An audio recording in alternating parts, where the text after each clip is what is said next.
Welcome back, ladies and gentlemen. It's time for another recap here. E3 2019 for Technical Alpha. We just finished watching the PC game show, sponsored, of course, by Epic.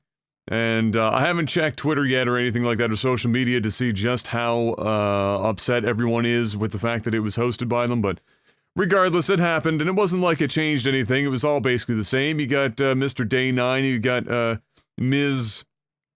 Frankie out there doing their thing, doing their hosting gigs, and walking a lot of programmers and stuff that have never really had to talk in public more than 3 times in their life, getting them through these interviews.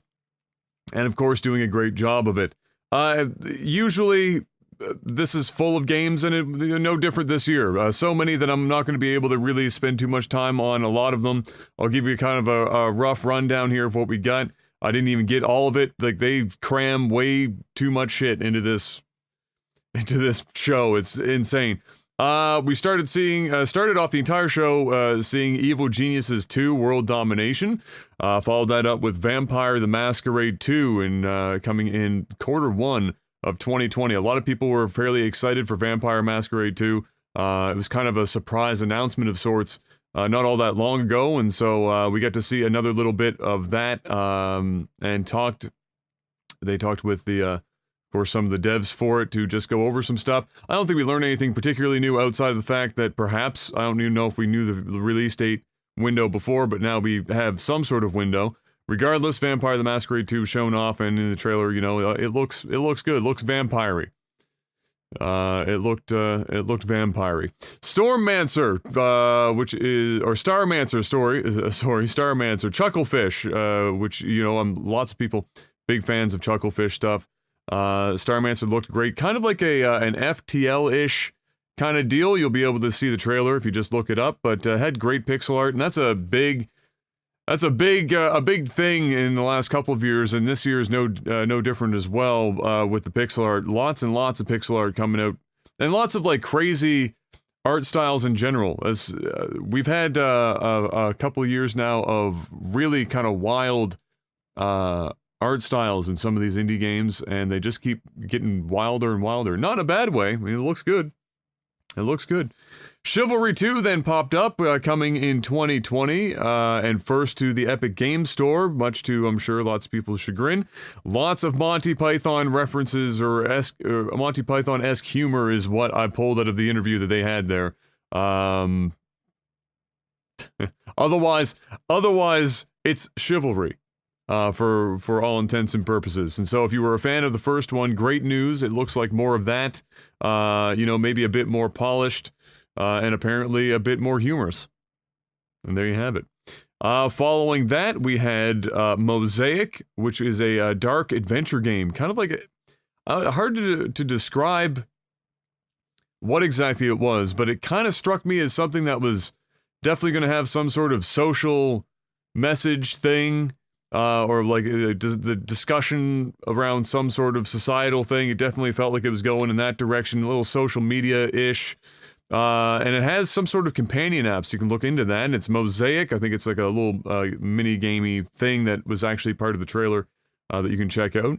Then we had Midnight Ghost Hunt, which this was kind of fun. A lot of people have enjoyed Prop Hunt, on Twitch and otherwise. It definitely had its time in the sun on Twitch. But Prop Hunt, think of Midnight Ghost Hunt as Prop Hunt meets Ghostbusters, in that's essentially what it is. You've got a team of what, for all intents and purposes, look like Ghostbusters going into this mansion. The ghosts can hide in various objects, but the twist is that instead of just being found and then that's pretty much the show, the props can actually, you know, kind of fight back. And the idea is to try and get all the way to midnight, when, you know, the ghosts become very powerful, and then the ghosts can take out the Ghostbusters, if you will. But the Ghostbusters are trying to prevent that from happening and find them all before it gets to that point. It looked kind of fun. It looked kind of funky. So you can go and check that out as well. Unexplored 2, the first was apparently, according to the chat, called that, or they were making a joke. I don't know what, but they said unplayed. Either way, Unexplored 2, it's like a roguelike, maybe, is what I have in my notes, death exploration thing. It kind of looked like a go in a direction until you die and then try a different branching path sort of deal. Yeah, you can. I'm gonna say you can check out for every one of these apparently, but here we are. Samsung 1500R curved 240 hertz monitor with G-Sync. Was a random kind of insert here in the midst of all these games. So they came out, they talked about it. 240 hertz is a hell of a lot of hertz. I don't know if they mentioned the resolution. At 240 hertz, I'm guessing it's 1080p, but who knows at this point? It could be 1440. Regardless, 27-inch is under $400, so it's probably not 1440p, but again, who knows? But they also mentioned that they have more panels and sizes, so this is part of, I suspect, a larger gaming line of monitors that Samsung's coming out with. And I think this is their first, he said, the first G-Sync monitor Samsung has. If you like curved monitors, then this is obviously right up your alley. And, you know, I mean, is 240 hertz noticeable? To some people, yes, over top of, let's say, 144. But, my God, you start going north of about 100 hertz, and people really, like, the percentage of people really starts to drop off quite substantially. But hey, if you like big numbers, 240 hertz. It's a joke? Yeah, exactly. That's what I thought. In reference to the Unplayed, yeah. For all I know, I don't know. I never heard of the game before. But it was a joke. There you go. Confirmed joke. Memes. Funcom came out with a sizzler reel after that, and I could not keep up with it. There was a lot going on there, to say the least. Loads of games. And variety is what I have here. Is all I could note down was that, you know, this is, you know, for whatever's coming out underneath of Funcom here, a lot of variety, a lot of games in general there. Then we had Conan Chop Chop, which is an incredible name, and it's as adorable looking as the name would imply. It's essentially like freaking chibi, but it's like it's more than that. It's a chibi roguelike Conan game, which sounds terrible, but honestly, it didn't look all that bad. In the list of stuff that we had been seeing up to this point, it was kind of a refreshing little deal, so that was kind of fun. After that, we got The Last Oasis, which I have, I think I've invented a style, and I called it woodpunk. It kind of looked a little bit like they had some chivalry mechanics in there as well, but think of it like this. So like Guns of Icarus, if you know what Guns of Icarus was, which was like kind of the airship combat game, it kind of looked like that, but on the ground with, you know, wood mecha spider things. That's really the best I've got for you. You'll have to look it up if you're interested in it. I mean, it didn't do anything for me, but at the same time, I did have a lot of fun with Guns of Icarus for the time I played it, so maybe it does turn out to be something kind of neat to check out. After that, we got Age of Wonders, Planetfall. It's been a hot minute since we've seen an Age of Wonders game, but it's another 4X strategy coming out August 6th of this year. Following that, we've got Zombie Army 4, which is Sniper Elite, which I don't recall ever seeing Zombie Army 3, but apparently, obviously, it's a thing. I'm gonna be real. Personally, I'm just done with zombies. I've been for a long time, but you know, this turned it up a notch, and we've got zombie Nazis. Cool, I guess. It's Left 4 Dead-ish. You've probably seen it before, I'm sure, but you can check it out if you want to get a little bit more info there. They had a big trailer for it that was kind of boring, to be honest with you, to watch. But hey, here you go. Zombie Hitler. For what it's worth. Remnant from the Ashes is a game from the folks that brought us Darksiders. It's a third-person shooter with dynamic generation of pretty much everything, so you get a lot of replayability out of it. You're probably going to have a different experience from a friend, you know, in terms of what they experience versus what you experience, because it's very all dynamic, and you can hop in and out with some co-op for that as well. It's full co-op, slower paced, and he mentioned, made a point to mention the slower pace and the difficulty. So I guess you could almost think of it as that they're trying to lean towards like a Dark Souls third-person shooter, mild roguelike thing. it's a lot of stuff going on there. But it didn't look horrible. But I also need to see a lot more before I'd be able to truly have any kind of opinion on it. But I guess you're not gonna have to wait too long because August 20th is the release, or you can pre-order it and get it on the 16th. I don't even recall seeing this game or much of it before today. So I mean, damn, there you go, August 20th. Following that, we had Griftlands, which looked a lot like Slay the Spire. It is a deck builder. Presenting you with different situations and using whatever deck that you've put together to try and conquer these situations. And so if you've liked Slay the Spire, or if you like deck builders, then that's something that's probably going to be up your alley. Following that, we had Planet Zoo, which honestly looks really great. This is from the team that made Planet Coaster, or Planet Coasters, and that went over quite well. It took a little while to get some traction, but I think they've got them, their feet under them now. It looks really good. I mean, graphically, I don't know how it's going to end up playing out, but they're talking a lot about expanding on the zoo experience, making it more modern, about the conservation aspects and learning about the animals, etc. So it really looks like they're trying to do a little bit more than just simply put out another Zoo Tycoon-ish type deal. And again, it looks great. I'm sure we'll see some more soon, as it is in fact coming out November 5th of this year. After that, we had the adorable couple of guys from the Shenmue 3 team come out on stage and give us a little rundown of what's going on there. There's a November 19th release date. It had a new trailer to watch. And I never played Shenmue in the past. I know it's one of the most beloved kind of games that have ever been made, basically, as far as a franchise goes. And it's certainly at the very least, it's a cult classic. It's a fairly large cult classic, if that's the case, I feel, but regardless, that's what you're looking at there. Shenmue 3 looked rough. And now, they made a point in the trailer to of course, say that this is still a work in progress, but this game is out the 19th of November. There's not that much time. And it did look, it kind of looked, somebody in chat said this, and it did kind of ring true. It looked like an early Xbox 360 game. The animations and stuff were all very kind of weak and awkward, and the visual was not 100% there. But who knows? I mean, that's all secondary to what the gameplay is like, and we're gonna have to wait and see a bit more of that, I'm sure. But it didn't look like a game that was going to come out in a few months. That's just what it looked like to me.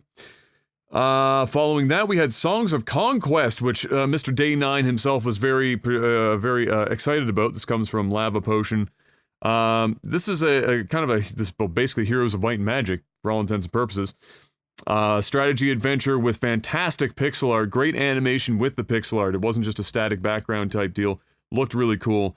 It's coming out late 2020, and but it will have an alpha coming up that you'll be able to keep tabs on. So if you were a fan of Heroes and Might and Magic, or that style of game, a bit of the strategy of putting a team together, sending them out into the world, seeing how they do, what they find, etc., then that's definitely going to be something for you to keep your eye on. 100%. Go and check that out. Songs of Conquest. Up after that, we had Warhammer Vermintide Versus. Warhammer Vermintide was a really, and still is, to my knowledge, a very popular game, my goodness. And now we're getting a PvP mode in it, which people in chat were pretty excited about, which means I'm sure some of you guys out there are also going to be pretty excited about it. And it looked good. I mean, we didn't see enough for you to really be able to get a huge grasp on it, but if you played Vermintide, I'm sure you could piece together just how that would play out for the most part. So yeah, there you go. Warhammer Vermintide Versus, the PvP mode coming. I don't even have a date written down here, but I'm assuming not in the distant future.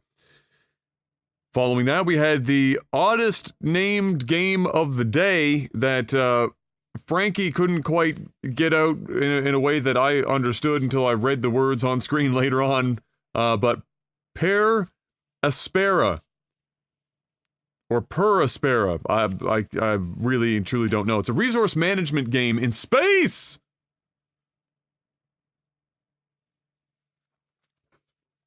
That's what it is. If you like resource management games, let me tell you.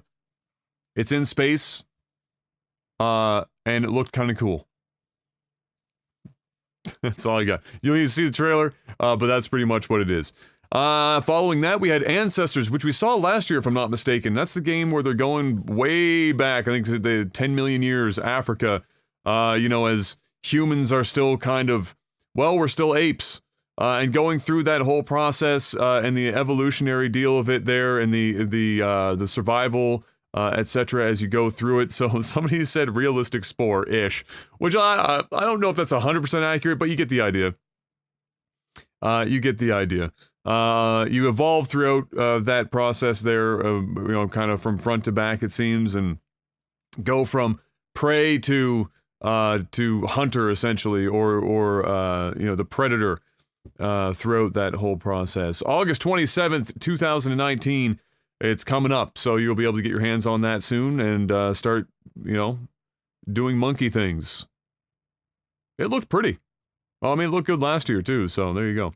Auto Chess, the mod to Dota, which was a mod to Warcraft 3, is getting a standalone version that's going to be coming to the PC, so it's no longer just a mod for Dota, and it's going to get a release on the Epic Game Store later this year. We didn't hear specifically if it's a timed release, Epic Game Store, or if it is a exclusive. I have to assume it's timed like everything else has been so far on the EGS, but yeah, he didn't specify, so we'll have to wait and see. Up after that, we got Chris Tales. Instead of Crystals, it's Chris Tales, Cristales, an RPG with great art style is what I have written down here, because that's really what it was. They said in the beginning it's a love letter to classic RPGs. Now, that could mean a lot of different things to a lot of different people, but regardless, the art style, again, like many other games we've been seeing at E3 this year, really, really something to look at. Very pretty, very artistic in general, and certainly looked like it had a little something to it. It didn't pull me in 100%, but it had a little something to it. It seems like it's dealing with time as a mechanic, past, present, and future. There was a fair amount of emphasis on that in the trailer. So if you're a big RPG guy or girl, by all means, give her a look-see. Then we got more Borderlands 3, where they told us absolutely nothing, aside from confirming once again September 13th of this year is when you're going to get your hands on it, and answer a couple quick-fire questions that, It's Borderlands. It's Borderlands 3. You're getting Borderlands. It's coming. It's pretty much it. They came out on stage for that. Then we got Maneater, which is like the low-key fire game of the PC game show again. It's, if you don't remember what it was from before, Maneater is, like, even described from the dev himself, it was like GTA, but you're a shark. If that's not a pitch to win you over, I don't know what's going to win you over. There's leveling and upgrades, etc. He was mentioning, getting like almost metal teeth that like bite through boats and stuff, and the process of going from like a baby shark sorry, that's in your head now, because it's in mine and now I have to pass it on to you, to like a teenager, I guess, shark, or a mid-age, and then so on and so forth. You get these big power spikes, etc., and then you have smaller stuff that's in between, and it's GTA as a shark.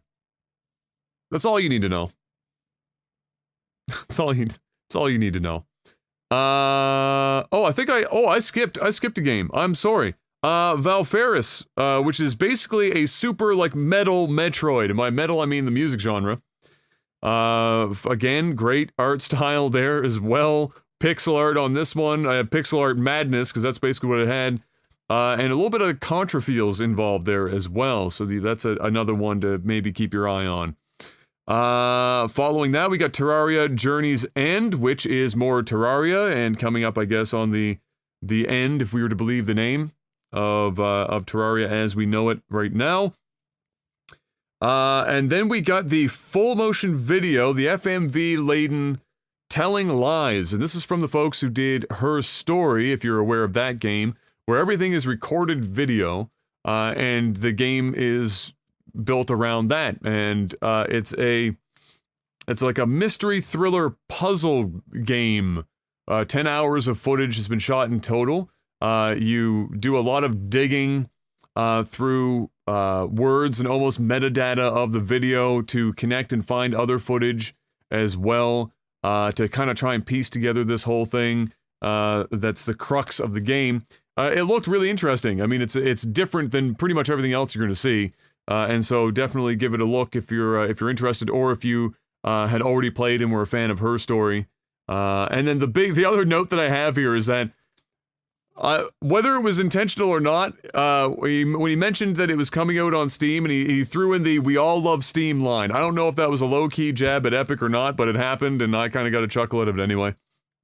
Following that, and turning the last bend here for the show, we had Warframe, where they were showing off a bit more of the Empyrean Space Combat expansion that's coming out, where you got four of your Tennos up in space, doing space things, you know, spacewalking and fighting and ships and madness and you know, Warframe is a wild game to say the least. Very beloved by all who are big into it, and there's no small number of them either, and they're all to everyone I know that plays Warframe, and there are many.